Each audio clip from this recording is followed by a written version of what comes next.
Саламатсыңарбы балдар? Силер менен бүгүн биз математика сабагын өтөбүз. Силер менен мен Арапбай кызы Нурзат болом. Анда эмесе бүгүн жуманын кайсы күнү эле балдар? Туура айтасыңар, бүгүн ишемби. Ал эми апрель айынын канчанчы числосу эле?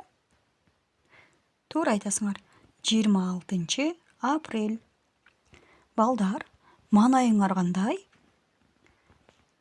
Маанайыңар жакшы болсо, анда маанайыбызды мындан да жакшы кылып алуу үчүн биз берилген быйтыкчаларды кайталап коелучу. Бул быйтыкча силерди карап эмне кылып жатат, балдар?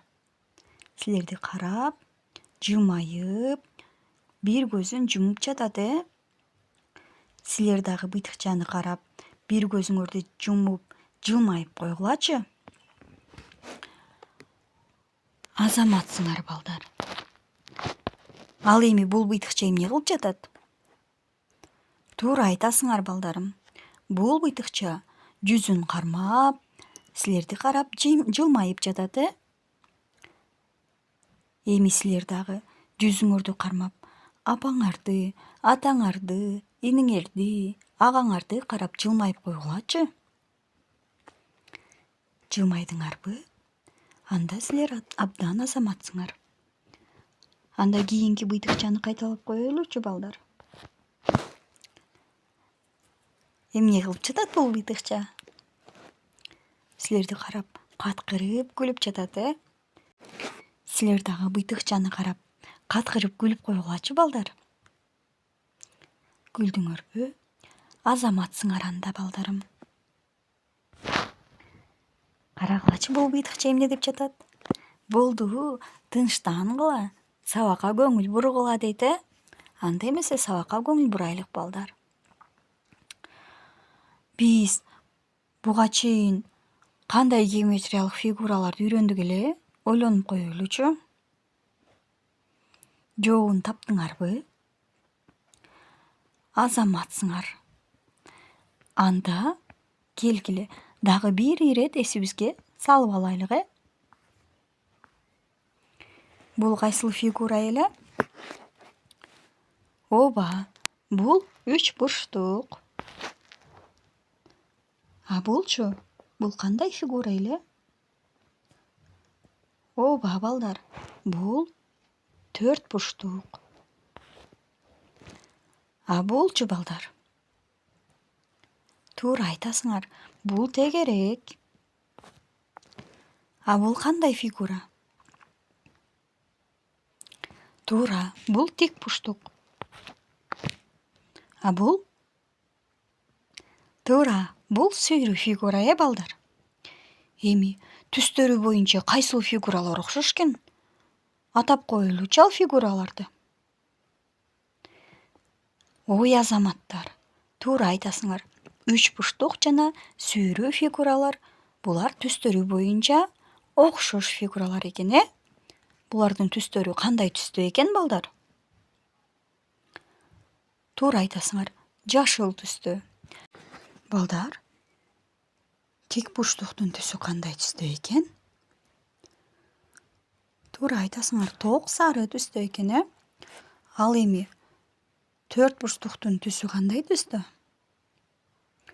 Туура айтасыңар, азаматтар, ал көк түстө.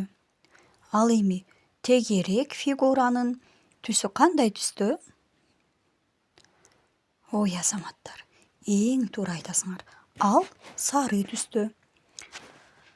Анда эмесе биз, балдар, бүгүн геометриялык фигураларды кайталап эсибизге салып алдык, Анда биз азыр 480 саат математика кызыл китебибизди алайлычы, балдар. Андан 90 бетти ачайлычы. 90 саны 9 жана 0 цифрасынан турат, 9 жана 0 цифрасынан турат 90 саны. Балдар, китебибизди ачып даярдап алдыкпы? Анда көңүлүңөрдү мага буруп, колуңарды коюп даярданабыз, Бүгін сілер менен биз геометриялык фигуралар деген теманы өтөбүз.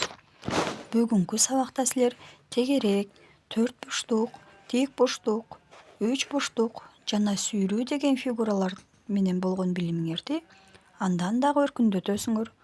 Фигураларды айырмалап атай аласыңар. Эстеп калууңар, логикалык ой жүгүртүүңөр майда моторикаңар өнүгөт.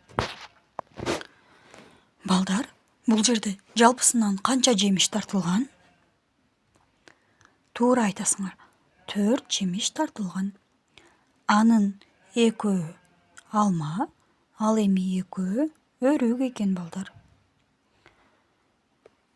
Балдар, силер бул жерде эмне кылабыз деп ойлоп жатасыңарбы?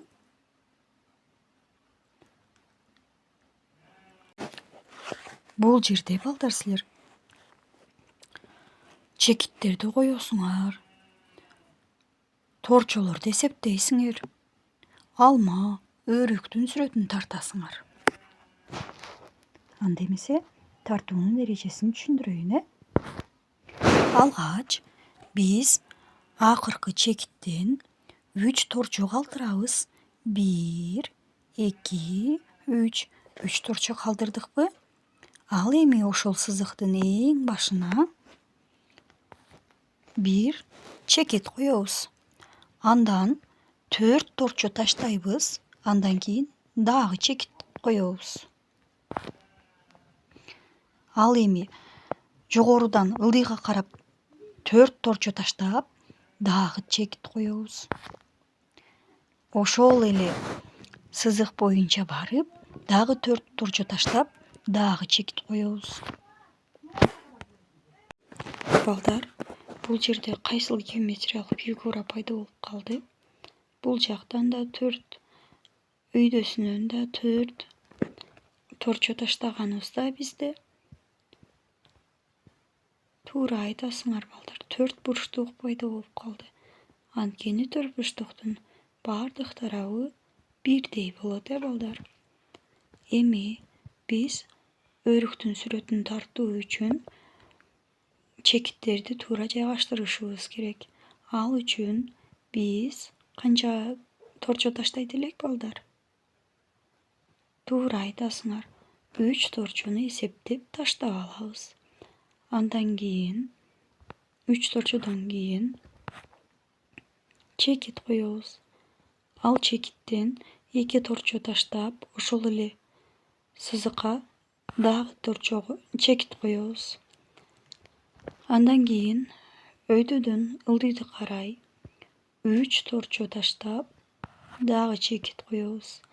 Ошол эле сызык боюнча 2 торчо таштап, дагы чекит коебуз. Карагылачы балдар, эми бизде кайсыл геометриялык фигура пайда болду? Бир тарабы 2 торчону, ал эми экинчи тарабы 3 торчону камсыздады, бизде. Демек бул туура айтасыңар. Тик бурчтук болуп калды, балдар.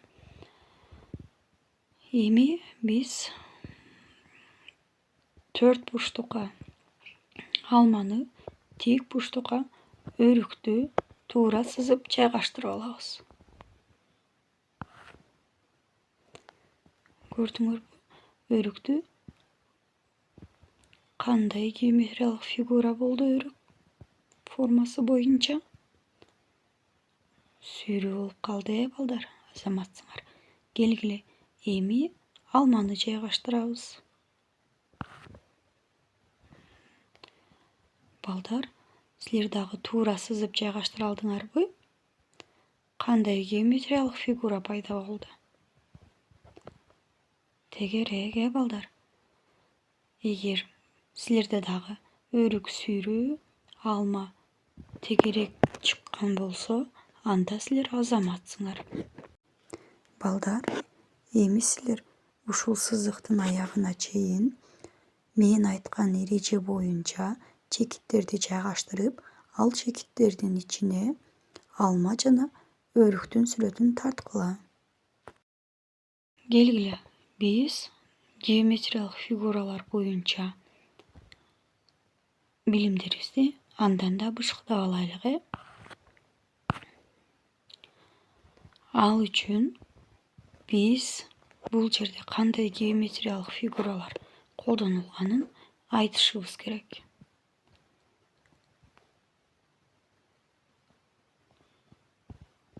Туура айтасыңар балдар. Тегерек, 3 бурчтук, 4 бурчтук, тик бурчтук фигуралар колдонулуптур. Балдар, бул жерде сүйрө фигура барбы? Ооба, бул жерде сүйрө фигура жок экен. Кана аны далилдеп алыш үчүн кийинки сүрөттү карайлычы.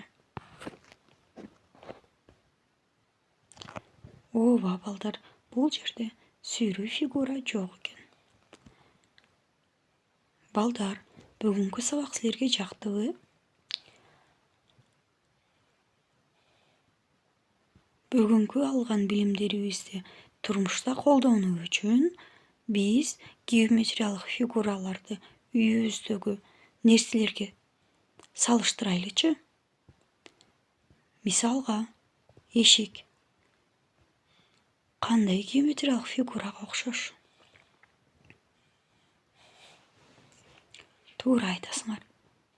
Тик бурчтукка окшош, Ал эми үйүбүздө илинип турган саат кандай геометриялык фигурага окшош?